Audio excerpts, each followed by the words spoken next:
Ninja, Doc. This basil smells like 94. Or Burger King, I can't tell. You know what reminds me of 94? Probably the best year for peppers in northeastern Pennsylvania. What are you doing with this 94? 94! Dallas won the district title. They lost to Mount Carmel, I think. That Veach guy was on the field. That's the GM. The guy with the Chiefs now? Yeah, he's with the Chiefs. See, back in 94, Joe Robbie sold the team to Wayne Huizinga. God, I hope Shula does something good.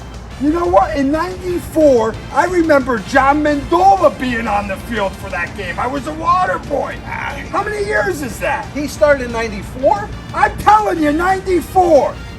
Cuzzy, that's 30 years this guy's been doing it. Where's Mendola? He's a legend. What are you doing? What are you talking about? I told you run the skinny post. You told me run the post. Skinny, you gotta listen to details. Details, I always listen. All right, skinny post. You ready? What are you doing here? Skinny post. Don't get hit by a car. Yeah, skinny, no car, got it. Hey!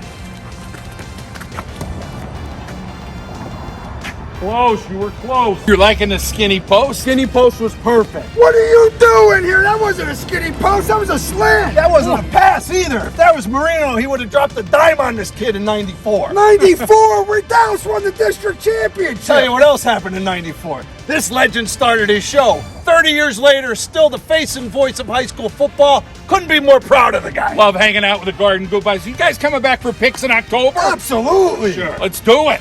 Subscribe to the John and Johnny Mendola Show.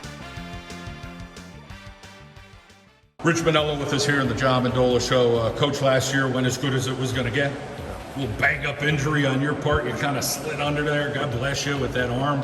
How you feeling, by the way? I'm good. All right, good. I know you're a kind of private guy, and that's all right. But let's talk about, going from last year to this year, and still excitement, I'm sure. Yeah, and you've heard me say this before. The process starts all over when we got off the bus after the Aliquippa game. They got 2 weeks off, and then you reset your calendar, and they buy into the process. There's no shortcut through it. You can't shortcut the grind. They know that, and they buy in. And when we put Jersey Shore up on the countdown clock, when that became an official first game, everybody's attention to detail locked in. It's one of the best programs in the state that's going to get off the bus. They're going to be going 100 miles an hour, and it's a great opportunity. But and I didn't have to say it much. You take your foot off the gas in one of these workouts, they're not. So now you miss half a workout, you got to make up two. And they bought into that. Our testing, this last test, we test 3 times a year, was the best in 10 years. So they get it. I mean, they did an unbelievable job with their strength. And, we're replacing all 5 up front. And we took some of the 5 strongest guys and said, hey, I love you and all, but you should be out there playing. Let's give this a shot. And they've been so unselfish. And it's working. But the skilled kids are going to have to carry the load early on, which was similar to last year. I don't like to compare the two different teams.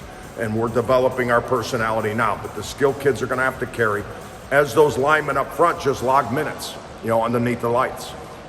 Was that a workout or 2 of yours, watching those kids run around? It's not just like one coach, all right, let's go over here. All your coaches buy in, and all your kids are running around doing what they do. And that's part of this whole process, and you're the leader, you're the general. Say, hey, this is what we got to do, but that buy-in is huge. Yeah, it's really something, and I tell them, every once in a while, don't get numb to what you do here, because this is hard. They hear me all the time say how greedy football is, but when it gives back, besides great things that happen to your family, there's nothing greater than this, especially in high school, especially as a senior. It's one of your sought after years of your life. And so it is a time, and we said this at Meet the Team, as a senior, time to be greedy. You want to take as much out of you can, because you go from Meet the Team to you're going to be putting your nameplate up on that wall in the clubhouse before you know it. So how much in that dash can we fill in between? And so they understand, and when you get to winning consistently, they understand if we buy into the process, it does work. Now it's to what level are we going to buy in? And then how do we develop this team? And that personality is starting to come out now. There's no mark on your calendar where we can mark the start of lifting and our testing, but where that personality gets developed, it changes every year. somehow, a long time ago, you found yourselves in Wilkes-Barre, Pennsylvania. You've called Northeastern Pennsylvania home. Yep.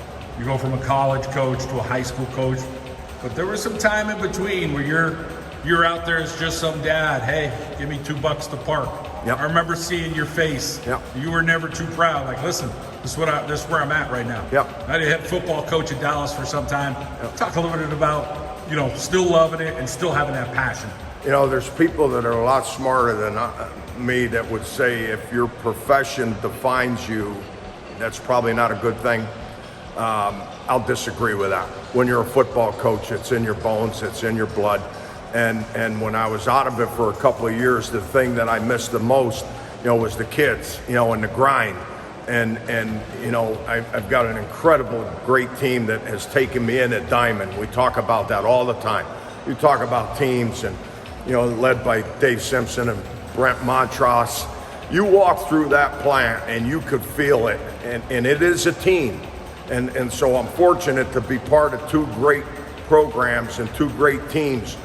But the football part, that I missed. There was a gap there, and put it all together, whatever it is. But I enjoy watching young ones come in, and you look at them in ninth grade and go, I don't know if this is going to work.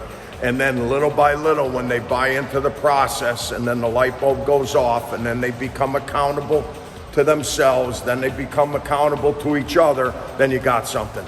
And that's what it is when you're a junior and senior. And I'll not to over exaggerate, but I'm convinced, we talk about this monthly, there's more no redos out there that these kids deal with. Everybody likes to say they came up in the toughest time. It's all different, it's relative. But these kids are faced with more things now that they don't get a second chance on. They make the wrong mistake at the wrong time, at the wrong night, and there's not a do-over on that.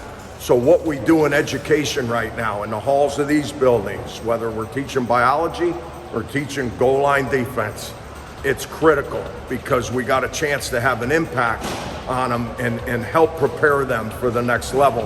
And that's the part that I missed. I missed that. You can't replace that. Coach, it's always a pleasure to talk to you. The cover is not bare at Dallas. Still going to be a great year, I think.